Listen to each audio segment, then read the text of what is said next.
माझ्या विरोधात बोलण्यासाठी अनेक संघटनांना 2-2 कोटी रुपये दिला असल्याचा गंभीर जो आरोप आहे तो मनोज जरांगे पाटील यांनी केलेला आहे। अंतरवाली सराटी या ठिकाणी 16 मे रोजी पत्रकार परिषद पार पडली आणि या पत्रकार परिषदेच्या माध्यमातून मनोज जरांगे पाटील यांनी हा आरोप केलेला आहे। 16 संघटनेला आतापर्यंत 2-2 कोटी रुपये दिला असल्याचा गंभीर आरोप जो आहे तो मनोज जरांगे पाटील यांनी त्यावेळेस केलेला आहे। या आरोपाला आता उत्तर देताना लक्ष्मण हाके यांनी देखील खूप मोठा खुलासा केलेला आहे। नेमकं लक्ष्मण हाके या गंभीर आरोपाला कशा पद्धतीने त्याने उत्तर दिलेलं आहे तेच आपण ह्या पुढील व्हिडिओच्या माध्यमातून सविस्तर जाणून घेऊ। तर नमस्कार मंडळी, अंतरवाली सराटी ह्या ठिकाणी 16 मे रोजी मनोज जरांगे पाटील यांनी पत्रकार परिषद आयोजित केली होती। या पत्रकार परिषदेच्या माध्यमातून मनोज जरांगे पाटील यांनी सरकारकडे पुन्हा अनेक मागण्या ठेवलेल्या आहेत। याचबरोबर देवेंद्र फडणवीस यांच्यावर देखील हल्लाबोल केल्याचं आपल्याला पाहण्यास मिळालेलं आहे। इतकंच नाही तर मराठा समाजाच्या आरक्षणासाठी जी उपसमिती नेमण्यात आलेली होती या समितीच्या अध्यक्षपदी जे राधाकृष्ण विखे पाटील आहेत यांनी राजीनामा द्यावा अशी मागणी देखील मनोज जरांगे पाटील यांनी केल्याचं आपल्याला या पत्रकार परिषदेच्या माध्यमातून पाहायला मिळालेलं आहे। त्यानंतर एक गंभीर आरोप देखील मनोज जरांगे पाटील यांनी या पत्रकार परिषदेच्या माध्यमातून केल्याचं आपल्याला पाहण्यास मिळालेलं आहे।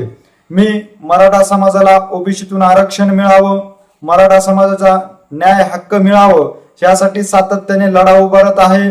माझा हा जो लढा आहे तो गेल्या 2 वर्षापासून सातत्याने असल्याचं आपण पाहिलेलं आहे आणि हा जो लढा आहे तो प्रामाणिकतेने लढत असल्यामुळे माझ्या विरोधात बोलण्यासाठी काही नेते मंडळीकडून काही संघटनेला 2-2 कोटी रुपये दिला असल्याचा गंभीर आरोप जो आहे तो मनोज जरांगे पाटील यांनी या पत्रकार परिषदेच्या वेळी केल्याचा आपल्याला पाहण्यास मिळालेला आहे। 2-2 कोटी रुपये जे आहेत त्या तब्बल 16 संघटनेला दिला असल्याचं देखील मनोज जरांगे पाटील यांनी सांगितलेलं आहे। तर 17वी संघटना जी आहे त्या संघटनेच्या पदाधिकाऱ्याला देखील 2 कोटी रुपयाची ऑफर जी आहे त्या नेत्या मंडळीकडून देण्यात आली असल्याचं देखील सांगितलं जात आहे। फक्त मनोज जरांगे पाटील यांच्या विरोधामध्ये बोलण्यासाठीच हा पैसा दिला जात असल्याचा गंभीर आरोप जो आहे तो मनोज जरांगे पाटील यांनी केलेला आहे। तर 16वी संघटनेचा जो पदाधिकारी आहे त्या पदाधिकाऱ्यांना त्याचं जर नाव सांगितलं तर त्याला त्याच्या मतदारसंघामध्ये फिरणं देखील कठीण होईल अशा स्वरूपाचा देखील आरोप जो आहे तो मनोज जरांगे पाटील यांनी या पत्रकार परिषदेच्या माध्यमातून दिल्याचं आपल्याला पाहण्यास मिळालेलं आहे। पुन्हा एकदा मनोज जरांगे पाटील जे आहेत ते आता 30 मे रोजी पासून उपोषणाला बसणार असल्याचं त्यांनी जाहीर केल्याच्या नंतर आता त्यांच्या विरोधामध्ये आता अनेक संघटना ज्या आहेत त्या वक्तव्य करीत असल्याचं आपल्याला पाहण्यास मिळत आहे। ज्यावेळेस मनोज जरांगे पाटील यांनी 16 मे रोजी अंतरवाली सराटी या ठिकाणी पत्रकार परिषद बोलवली होती त्या पत्रकार परिषदेच्या अगोदरच अनेक संघटनेच्या पदाधिकाऱ्यांकडून मनोज जरांगे पाटील यांच्यावर गंभीर आरोप केले जात असल्याचं देखील आपल्याला पाहण्यास मिळत होतं। अगदी अंतरवाली सराटी पासून हाकेच्या अंतरावर असलेले नालेवाडी येथील बटुळे बाबांनी तर मनोज जरांगे पाटील यांना अंतरवाली सराटी या ठिकाणचे लोक त्यांना त्या ठिकाणी येऊन देणार नसल्याचं देखील वक्तव्य केलं होतं। इतकंच नाही तर ज्यावेळेस मनोज जरांगे पाटील पत्रकार परिषद घेण्यासाठी अंतरवाली सराटीमध्ये येतील त्यावेळेस त्यांचेच लोक त्यांना हल्ल्याशिवाय राहणार नाही असा गंभीर जो दावा होता तो बटुळे बाबांनी केल्याचं आपल्याला पाहण्यास मिळालं। परंतु त्या पद्धतीचं कुठलंही चित्र त्या ठिकाणी घडलं नसल्यामुळे बटुळे बाबांनी केलेलं वक्तव्य जे आहे ते नेमकं कुठल्या विश्वासाच्या दाव्यावर केलेला आहे असा प्रश्न जो आहे तो आता सोशल मीडियाच्या माध्यमातून बटुळे बाबा यांना विचारला जात आहे। तर आता बटुळे बाबांना थेट फोनवरून धमकी दिली जात असल्याचं देखील आपल्याला काही सोशल मीडियाच्या माध्यमातून पाहण्यास मिळत आहे। त्यानंतर आता मनोज जरांगे पाटील यांनी 2 कोटीचा जो आरोप आहे तो केल्यानंतर या आरोपाला प्रत्युत्तर देताना अमोल खुनेंनी देखील सोशल मीडियाच्या माध्यमातून आपण दोघांचीही नार्को टेस्ट करा, कुणाला 2 कोटी रुपये दिलेला आहेत या विषयाचा देखील खुलासा जो आहे तो अमोल खुनेंनी देखील केल्याचा आपल्याला पाहण्यास मिळालेला आहे। तर त्यानंतर आज एका प्रसार माध्यमाशी बोलत असताना त्यांना काही पत्रकारांनी अर्थात लक्ष्मण हाके यांना काही प्रश्न विचारले की मनोज जरांगे पाटील यांनी अनेक संघटनेला माझ्या विरोधात बोलण्यासाठी 2 कोटी रुपये दिले असल्याचं सांगितलं जात आहे। अशा 16 संघटना आहेत या 16 संघटनेच्या पदाधिकाऱ्याला माझ्या विरोधात गरळ ओकण्यासाठी 2-2 कोटी रुपये दिले असल्याचा गंभीर जो आरोप आहे तो मनोज जरांगे पाटील यांनी केलेला आहे। त्या नेत्याकडून त्याचबरोबर काही अनेक नेत्याकडून जवळपास या 16 संघटनेला 32 कोटी रुपये दिले असल्याचा गंभीर दावा केल्यानंतर लक्ष्मण हाके यांनी मनोज जरांगे पाटील यांनी केलेला जो आरोप आहे या आरोपाला प्रत्युत्तर देत असताना लक्ष्मण हाके म्हणाले आहे की मनोज जरांगे पाटील यांनी कुठल्या संघटनेला कोणत्या नेत्यांनी 2 कोटी रुपये दिलेले आहेत, अगोदर त्याचे नाव सांगावे।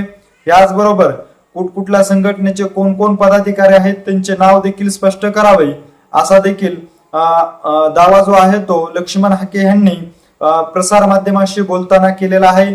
याचबरोबर मनोज जरांगे पाटील जे आहेत त्या झुंडशाहीच्या माध्यमातून सरकारच्या विरोधावर आवाज उठवत आहेत, सरकारवर दबाव आणण्याचं काम करत आहेत आणि सरकार जे आहेत त्यांच्या ह्या झुंडशाहीला बळी पडून ओबीसीच्या विरोधात असणारे निर्णय जे आहेत ते मनोज जरांगे पाटील यांच्या झुंडशाही पुढे घेत असल्याचा गंभीर आरोप जो आहे तो लक्ष्मण हाके यांनी केल्याचा आपल्याला पाहण्यास मिळालेला आहे। याचबरोबर पुढे बोलताना लक्ष्मण हाके म्हणाले आहेत की 21 मे रोजी ओबीसी उपसमितीची बैठक आहे। या ओबीसी उपसमितीच्या अध्यक्षपदी बावनकुळे जे आहेत त्या बावनकुळे यांच्या समोर आम्ही अनेक निवेदन देणार आहेत, कशा पद्धतीने आपण झुंडशाही जे आहे मनोज जरांगे पाटील यांनी उभारलेली ह्या झुंडशाहीच्या पुढे खाली झुंडशाहीला बळी पडून ओबीसीच्या विरोधातील कशा पद्धतीने आपण काही निर्णय घेतलेले आहेत, कशा पद्धतीचे हे निर्णय आहेत या विषयीचे आम्ही अनेक निवेदन जे आहेत ते आता या समितीचे अध्यक्ष असलेले बावनकुळे जे आहेत ते त्यांना देणार असल्याचं देखील यावेळेस लक्ष्मण हाके यांनी सांगितलेलं आहे। तर दुसरा एक गंभीर आरोप लक्ष्मण हाके यांनी मनोज जरांगे पाटील यांच्यावर केलेला आहे की वळसाच्या पावसाप्रमाणे आता मनोज जरांगे पाटील यांचं उपोषण आहे। गेल्या 2 वर्षापासून पाहिलं तर मनोज जरांगे पाटील जे आहेत ह्या पावसाप्रमाणे उपोषण करीत असल्याचा गंभीर आरोप जो आहे तो लक्ष्मण हाके यांनी मनोज जरांगे पाटील यांच्यावर केल्याचा आपल्याला पाहण्यास मिळालेला आहे। मनोज जरांगेंना कुठलेही ज्ञान नाही, कायद्याचा कुठलाही अभ्यास नाही, कायद्याचा अभ्यास न करता झुंडशाहीच्या बळावर ते राज्य सरकार पुढे अनेक मागण्या ज्या आहेत त्या करीत असल्याचा दावा जो आहे तो लक्ष्मण हाके यांनी केलेला आहे। राज्य सरकार जे आहे त्यांच्या दाव्याला बळी पडत असल्यामुळे ओबीसीचं खूप मोठं असं नुकसान झालेलं आहे। याचं जर ज्वलंत उदाहरण पाहायचं आहे तर आताच पार पडलेल्या स्थानिक स्वराज्याच्या निवडणुकीमध्ये आपल्याला पाहण्यास मिळालेला आहे। कुणबी प्रमाणपत्राच्या आधारावर ओबीसीचा जो कोटा आहे या कोट्यावर आता मराठा समाजाचे नेते मंडळी जे आहेत ते आक्रमण करीत असल्याचं आपल्याला पाहण्यास मिळालेलं आहे। कुणबी प्रमाणपत्राच्या जोरावर अनेक ओबीसीच्या जागा ज्या आहेत त्या यांनी बळकावल्या असल्याचा दावा देखील यावेळेस लक्ष्मण हाके यांनी केलेला आहे। त्यामुळे आता ओबीसीचं जे रिझर्वेशन आहे या रिझर्वेशनवर आता गदा येत असल्याचं देखील पाहण्यास मिळत आहे। ओबीसीच्या आरक्षणाचं अस्तित्व जे आहे ते पूर्णपणे धोक्यात असल्याचं देखील यावेळेस लक्ष्मण हाके यांनी सांगितलेलं आहे। याचबरोबर मनोज जरांगे पाटील ज्यांनी जे 2 कोटीचे आरोप केलेले आहेत त्या 2 कोटीच्या आरोपावर बोलताना लक्ष्मण हाके यांनी सांगितलं आहे की मनोज जरांगे पाटील यांनी संघटनेचे नावे, संघटनेच्या पदाधिकाऱ्याचे नाव घ्यावे, काही बोलू नये असं देखील वक्तव्य जे आहे ते लक्ष्मण हाके यांनी केलेलं आहे। आणि येणाऱ्या 21 तारखेला आम्ही चंद्रकांत बावनकुळे जे आहेत ते ओबीसीच्या उपसमितीच्या अध्यक्षपदी आहेत, त्यांच्या पुढे ओबीसीच्या आरक्षणाला कशा पद्धतीने धक्का लागलेला आहे, ओबीसीचं जे आरक्षण आहे त्याचं अस्तित्व कशा पद्धतीने धोक्यामध्ये आहे या विषयाचे निवेदन देणार असून राज्य सरकार पुढे आमच्या मागण्या देखील मांडणार असल्याचं लक्ष्मण हाके यांनी सांगितलेलं आहे। त्यामुळे आता मनोज जरांगे पाटील यांनी 2 कोटीचा जो आरोप केलेला आहे या आरोपाला लक्ष्मण हाके यांनी अशा पद्धतीने उत्तर दिलेलं आहे आणि लक्ष्मण हाके जे आहेत ते आता आक्रमक भूमिका घेत असल्याचं आपल्याला पाहण्यास मिळत आहे। आणि येणाऱ्या 21 तारखेला ओबीसीची उपसमितीची बैठक आहे, या बैठकीमध्ये आता लक्ष्मण हाके जे आहेत ते मनोज जरांगे पाटील यांनी 16 मे रोजी आंतरवाली सराटी या ठिकाणी पत्रकार परिषद घेऊन सरकार पुढे ज्या मागण्या केलेल्या आहेत त्या मागणीला कशा पद्धतीने विरोध करत आहेत याकडे देखील आता सर्वांचंच लक्ष लागलेलं आहे। त्यामुळे पुन्हा एकदा जरांगे विरुद्ध लक्ष्मण हाके असा संघर्ष जो आहे तो उपळण्याची चिन्ह देखील या निमित्ताने आपल्याला पाहण्यास मिळत आहेत। मनोज जरांगे पाटील यांनी केलेल्या ज्या मागण्या आहेत त्या योग्य आहेत का? मनोज जरांगे पाटील यांनी 2 कोटीचा आरोप केलेला आहे, या आरोपामध्ये काही तथ्य आहे का? याला उत्तर देताना लक्ष्मण हाके यांनी जे प्रत्युत्तर दिलेलं आहे याविषयी नेमकं तुम्हाला काय वाटतंय आणि अशीच चालू घडामोडीविषयीची जर माहिती तुम्हाला वेळोवेळी जाणून घ्यायची असेल आणि तुम्ही अजूनही आमच्या चॅनलला जर सबस्क्राईब केलं नसेल तर नक्की सबस्क्राईब करा. धन्यवाद.